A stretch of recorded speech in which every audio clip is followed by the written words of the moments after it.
모든 사람이 인권의 선을 지킬 때까지 선 넘는 사람들의 이야기 선톡에 오신 것을 환영합니다. 두 번째도 토커로 진행을 하게 되었는데요. 저는 작가 태재라고 합니다. 반갑습니다. 반갑습니다. 선을 지키려는 변호사 김현정입니다. 벌써 두 번째로 뵙는데 두 번째로 보니까 좀 편한 것 같은데 어떠세요? 저만 편한가요? 아유, 한 사람만 편해도 되죠. 그럼 다음번에 뵈면은 같이 네, 서로 편한 것으로. 네. 저희 지금 두 번째 선톡 제목이 조금 독특해요. 맷돌이 실제로 나타나 버렸다. 이런 좋은 문구를 누가 썼을지 좀 궁금한데 설명해 주시겠어요? 네, 제가 한번 사연을 소개해 보도록 하겠습니다. 안녕하세요. 땡땡 공공기관에서 팀장으로 재직하고 있는 홍길동입니다. 요즘 저는 직장 내 괴롭힘으로 너무나 고통스러운 나날을 보내고 있습니다. 괴롭힘의 발단은 새로 오신 저희 기관 이사장님이었습니다. 이사장님은 저희 기관의 노조가 불만이셨습니다. 전임 이사장과 노조가 맺은 협약이 너무 불공정하다며 폭언을 내뱉기 일쑤셨죠. 저는 이런 내용들을 노조와 공유했는데 이게 괴롭힘의 시작이 되었습니다. 팀장급 이상 간부들의 정신교육 시간에 간부의 탈을 쓴 노조 앞잡이는 조직에 있어서는 안 될 사람이다. 노조와 강경 대치하는데 모든 간부들을 협조하라 라는 지시를 하기도 했고, 손잡이 없는 맷돌을 화이트보드에 그리며 어처구니가 없다. 비싼 인건비 주고 명함 파줬는데 노조에 들러붙은 인간들 때문에 잠이 안 온다 라고도 했습니다. 팀장 중에 지가 노조원인지 간부인인지도 분간을 못하고 노조에 일러 바치는 팀장이 있다 라며 들고 있던 펜을 던지기도 했습니다. 강요와 모욕, 협박 등이 계속되고 있는 상황입니다. 저는 이 일로 정신과 치료까지 받기 시작했습니다. 이런 일을 해결해야 할 자리에 있는 분들도 분명 제가 이런 일이 있다고 의사표현을 했지만 아무런 조치를 취해주지 않았습니다. 제가 그렇게 잘못한 건가요? 직장에서 제가 의지할 사람이 아무도 없는 것 같습니다. 이분들 선 넘은 거 맞는 거죠? 라고 사연이 왔습니다. 사연을 읽어주셨을 때 이게 최근의 결정이 맞는가? 라는 의문까지 들었어요. 한 10년 전? 20년 전의 얘기가 아닐까. 특히나 공공기관에서 이사장님께서 직접 이런 얘기를 공개적으로 할 수 있다는 것 자체가 좀 사실 굉장히 놀랬고 영화가 생각이 났어요. 네, 맷돌 하면 이제 바로 나오죠. 어이가 없네. 맷돌이랄까, 저는 제가 작가로서 이런 비유라든지 이런 단어를 사용을 한다는 것은 이런 결정을 그 뇌에서 결정을 했을 거 아니에요. 이분도 그런 것들이 되게 좀 정말 어처구니가 없네요.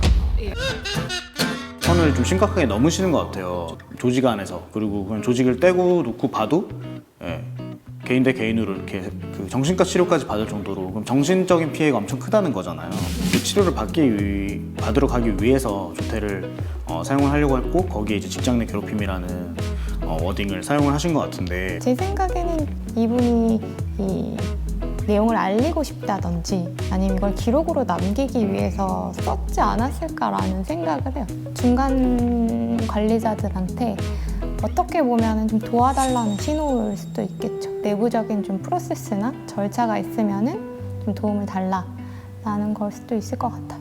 직장생활 하시면서 공식적으로 나타나지 않지만 주변에서 보거나 들었던 적이 있으신지 좀 궁금해요. 대부분의 사람들이 판례에 나온 거라든지 인권의 결정은 당사자 일이라고 생각하지는 않는 것 같아요. 어떤 애가 그걸 당했대라고 들어본 적은 굉장히 많거든요. 그래서 걔는 그랬대, 그래서 뭐 회사를 관뒀대, 뭐 정신과를 다녔대 라고 생각을 했을 때 보면은 방관자라기보다는 저는 제3자가 조금 더 적절할 것 같은데, 내 일이 아닌 것처럼. 저도 제3자가 되는 경우가 있었던 것 같기도 하고요. 근데 그때 당시에 내가 어떤 일을 해야 되는지는 잘 명확하게 아직도 잘 모르는 것 같아요. 저 같은 경우에는 좀 적극적으로 도왔을 것 같아요. 그리고 좀 더 자세하게 물어봤을 것 같아요. 그 실질적으로 어떤 직장 내 괴롭힘의 형태가 어떤 것이었을지 좀 이야기를 해봤을 것 같고, 다른 직원분들 그 분들도 이런 분위기 속에서 심리적이고 정신적인 그런 피해를 좀 받았을 것 같은데, 그런 것들에 대한 좀 분류라든지 정보를 좀 누적했을 것 같기도 하고요. 오, 엄청 용기가 있으신 작가님이시네요.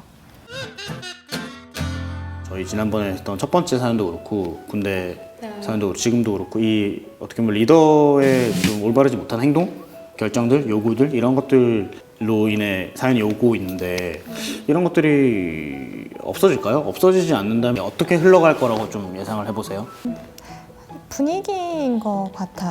저희가 지금까지 했던 사연들은 사실 그 대대장만 아니었어도 그리고 이 이사장님만 아니었어도 일어나지 않을 문제거든요. 그렇다면 또 리더만 없어지면 이런 문제가 해결될 건가?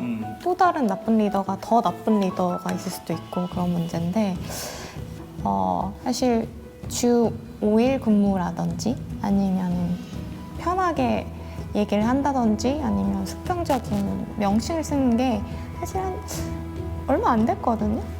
몇 년 안 됐죠? 네, 몇 년 안 됐는데 갑자기 이 사회가 변한 거는 다수가 그렇게 생각할 때 사실은 좀 쉽게 변하는 편이죠. 사회적 분위기를 점점 만들어 나가는 게 조금 지지부진하지만 좀 필요한 부분인 것 같아요. 이쯤에서 말씀하신 사연에 대해서 인권위의 판단이나 결정은 어떻게 나왔나요? 네, 제가 한번 읽어보도록 하겠습니다.